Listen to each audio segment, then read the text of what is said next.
Hi folks, I'm Matt and welcome to My Expanded Universe, a show where I go through the entire EU in chronological order as best I know how.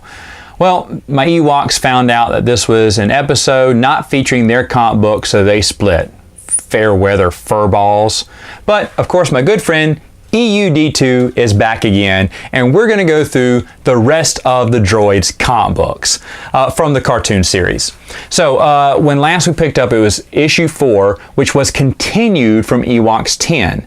Now you go back to issue 5, and this one was written by George Kerrigan, and in this one, the droids are actually sold to different masters. They got captured and they got sold to different masters, and they go on these two separate adventures where they eventually find each other in the end and they're joined back together. Now, I've been telling you, David Manek wrote all of the Droids and Ewoks comic books except for this one issue. I don't even know who George Kerrigan was, but he only wrote one Droids issue. Why is that? Was the crossover just too much for him to write at the time? He said, here, you write Droids while I finish up on Ewoks.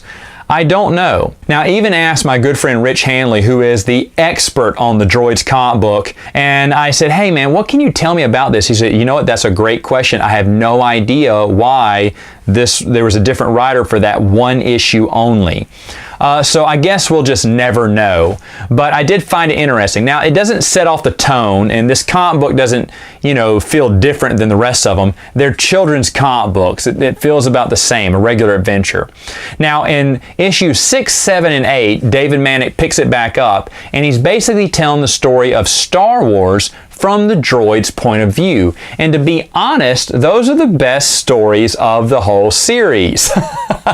Because they are a little kiddie, and yes, they're kind of comical, but it was kind of neat seeing Star Wars through the eyes of the droids.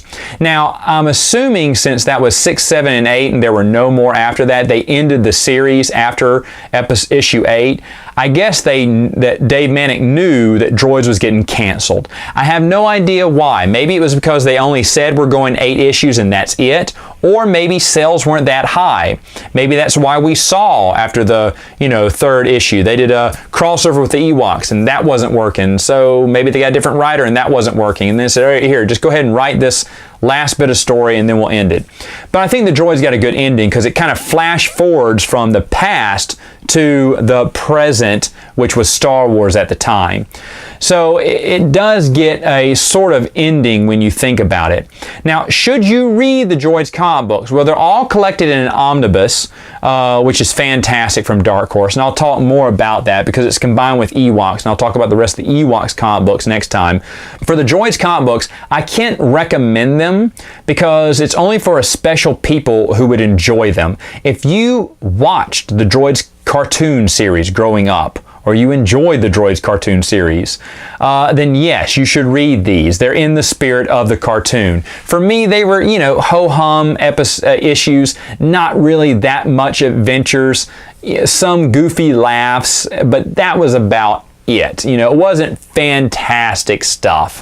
In fact, it was just basically generic writing. Like I said, the art, I don't like the cartoon versions, and that's weird because I can accept the cartoon versions of the Ewoks because I grew up watching that one, but for Droids it's like, oh, they don't look as right. So it depends. Now, it doesn't connect that well. In a way, it connects to the cartoon, which connects to a lot of EU.